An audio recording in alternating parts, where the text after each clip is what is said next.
અને એના માટેની પહેલ ઘણા બધા યુવાનો કરી રહ્યા છે અને કરતા રહેશે. જેવી રીતે સાહેબ તમે કેરિયર માટેની એકેડમીની વાત કરી, તો મારી આપને વિનંતી છે આયોજકોને કે આમાંય પણ એક કલાકનું લેક્ચર થાય. કારણ કે હું તો જ્યારે જ્યારે બેઠો હોય ત્યારે સમાજને કઈ દિશામાં આપણે, હમણાં જ સાહેબ જોડે હું સંવાદ કરતો કે મારો દીકરો હોય તો એ ઓસ્ટ્રેલિયાની કંપનીઓ સાથે અત્યારે રેડી ટુ ઈટ હોય, ફ્રોઝન ફૂડ હોય, આ બધાના એમઓયુ કરી રહ્યો હોય. અમે સોલરની દિશામાં ખૂબ મોટા, કોઈની હરીફાઈ નહીં, પરંતુ રિલાયન્સ, અદાણી કે વાહીની જેમ પણ આગળ વધી રહ્યા હોઈએ. ત્યારે અત્યારે આ બધા યુગોનો જમાનો છે. આ યુગમાં આપણે કઈ રીતે તાલમેલ મિલાવી શકીએ. મેં હમણાં સાહેબને વાત કરી કે અત્યારે નેનો પાર્ટિકલ્સ નો જમાનો છે. આપણા આદરણીય પ્રધાનમંત્રી શ્રી નરેન્દ્રભાઈ ઈચ્છે છે કે ખેતીવાડીની આવક ડબલ ડિજિટ થાય. આપણે સૌ 80-90% ખેતીવાડી સાથે જોડાયેલા છીએ. ત્યારે આ ડબલ ડિજિટ આવક કરવા માટે અને કેન્સર જેવા રોગો ઘર ન કરી જાય એના માટે પણ નેનો પાર્ટિકલ્સ દ્વારા બે હાથ ઊંચા કરી જોરથી માં ભવાનીનો જય ઘોષ કરીએ. જય ભવાની, જય ભવાની. સાણંદ વિરમગામ કારડિયા રાજપૂત સમાજ આયોજિત આ સમૂહ લગ્નની અંદર ઉપસ્થિત મંચસ્થ સૌ મહાનુભાવો, સમિતિના આમંત્રણને માન આપી અને અહીંયા સમૂહ લગ્નને શોભાવવા માટે વધારેલા સૌ કોઈ અતિથિઓ, સમાજ શ્રેષ્ઠીઓ, જેણે જેણે દાન આપ્યું છે એવા સૌ દાનવીરો અને 55 જેટલા નવ દંપતી, એના માતા પિતા, જાનૈયા, માંડવિયા, મામેરા વાળા સૌ કોઈ, પત્રકાર મિત્રો, સાધુ સંતો અને આયોજક સમિતિના સૌ આગેવાનો, પ્રમુખશ્રી, મંત્રીશ્રી અને આપ બધા.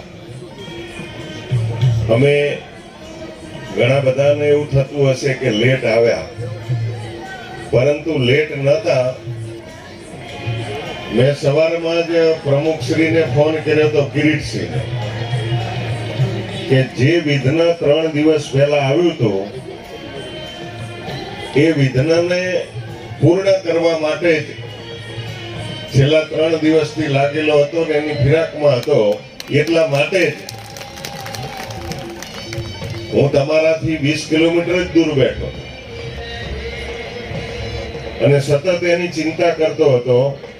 જ્યારે મને કન્ફર્મેશન મળ્યું કે સાહેબ કોઈ ત્યાં જવાના નથી, એટલે પછી મારી ગાડીને મેં આગળ વધારી. એટલે એ બદલ અહીંયા સ્ટેજ ઉપર આવવા બદલ હું આપ સૌની ક્ષમા માંગુ છું. પરંતુ હતો તો સમૂહ લગ્નમાં જ. અહીંયા આપણને ખૂબ સરસ મજાની વાત પ્રોફેસર સાહેબે, જાદવ સાહેબે ખૂબ સરસ મજાની વાત કરી છે. પોતે સાહિત્યના ખૂબ ઉપાસક છે. અમે બહાર આવતા આવતા મનુભાઈ પાવરા અને બંને સાંભળતા આવતા હતા.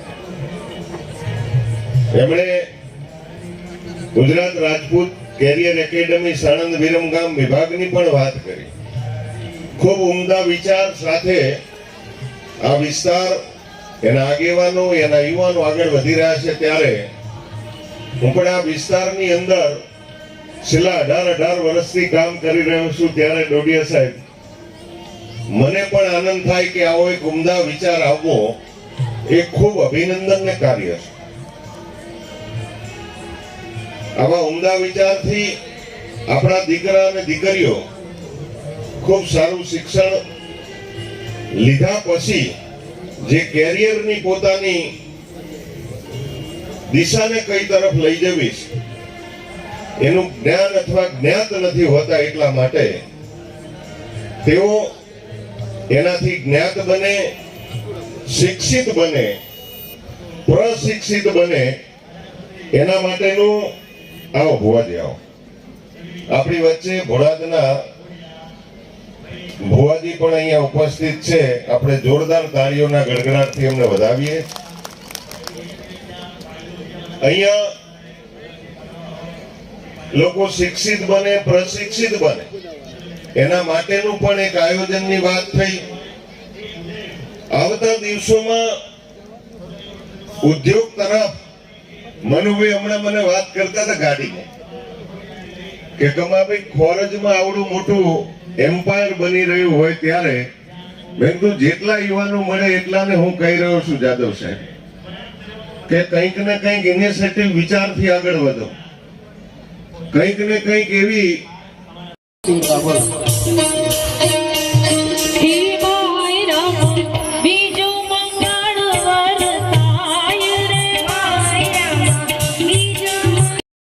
ભોજનની વાત ચાલે છે. પણ સમૂહ ભોજન એટલે શું કે એક ભાણામાં ભેગા ખાવાથી જો સંપ અને એકતા વધતી હોય તો આ ગામ દીઠ, મહેલા દીઠ કૂતરા માટે એક જ ચાટ રાખવામાં આવે છે. આખો દિવસ ભેગા ખાય છે, રાત્રે મને ને તમને ઊંઘવા પણ દેતા નથી. તો એક ભાણામાં ભેગા ખાવાથી સંપ અને એકતા વધતી નથી. ભેગું ખાવું એનો અર્થ શું થાય ખબર છે કે એક બાપને 4 છોકરા હોય, એક 40,000 કમાય, એક 30,000 કમાય, એક 20,000 કમાય, એક 10,000 કમાય. ચારે ભાઈઓનો પગાર મજિયારો ભેગો કરવામાં આવે અને એક રસોડે ભોજન બને. એને ભેગું ખાધું કહેવાય, પેલું તો એઠું ખાધું કહેવાય, ભેગું ખાધું કહેવાય નહીં. એમાં સમૂહ લગ્નની અંદર આપણે જોઈએ છીએ કે અહીંયા કોઈએ લાખનું દાન કર્યું હશે, કોઈએ 5 લાખનું દાન કર્યું હશે, પણ એવું માનું છું કે લાખનું દાન જેણે કર્યું છે અને એનો જેટલો ભાવ સમાજ માટે આ સમૂહ લગ્નમાં છે, તો હું માનું છું કે જેણે 1000 રૂપિયાનું દાન કર્યું છે એનો પણ એટલો જ ભાવ આ સમાજ પ્રત્યે છે, આ સમૂહ લગ્ન પ્રત્યે છે. આપણે એને પણ તાળીઓના ગડગડાટથી વધાવી લેવા જોઈએ. અને આજે અત્યારે સમય ચાલી રહ્યો છે. મારી હું આવ્યો ત્યારે એક દીકરી અહીંયા પ્રવચન કરી રહી હતી. હું દૂરથી આવતો હતો, એને સાંભળતો હતો. અસખલી ધારા એ દીકરી અનિતાબા જે અત્યારે આપણી વચ્ચે નાની ઉંમરમાં એકદમ આત્મવિશ્વાસ સાથે, કોન્ફિડન્સ સાથે, સ્ટેજ ફિયરન્સ વગર, બિલકુલ ગભરાયા વગર એમણે જે વક્તવ્ય આપ્યું તો એમને પ્રોત્સાહન મળે એ માટે ડાભી ગટોરભાઈ રાજાભાઈ 500 રૂપિયા, ડાભી બાબુભાઈ જેઠાભાઈ 500 રૂપિયા અને ચાવડા લાલજીભાઈ માવસંગભાઈએ 500 રૂપિયા એમને પ્રોત્સાહક ઇનામ આપેલ છે. આપણે સૌ તાળીઓથી વધાવી લઈશું.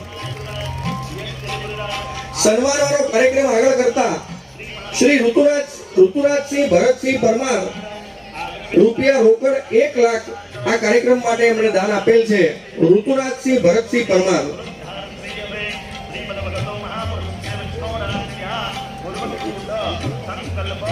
આપણે બધા આપણું પોતાનું સ્થાન જાળવી રાખીશું. આ સમૂહ લગ્નની અંદર જે કઈ દાતાઓ હિતેશભાઈ દાનુભાઈ ડોડિયા 1 લાખ રૂપિયા રોકડ.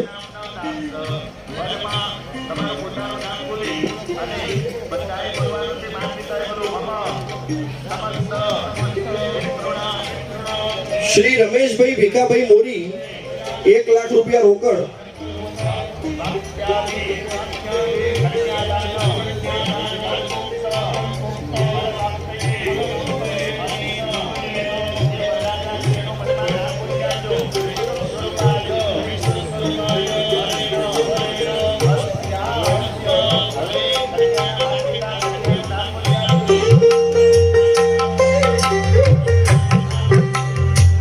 શ્રી હેમુભાઈ પ્રતાપભાઈ ગોહિલ રોકડ 1 લાખ રૂપિયા. હેમુભાઈ પ્રતાપભાઈ ગોહિલ.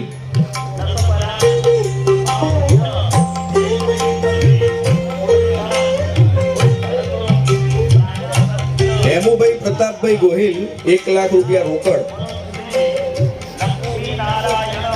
શ્રી હરિભાઈ ભાવસનભાઈ ડોડિયા નાકની ચૂની છે એના દાતા છે. હરિ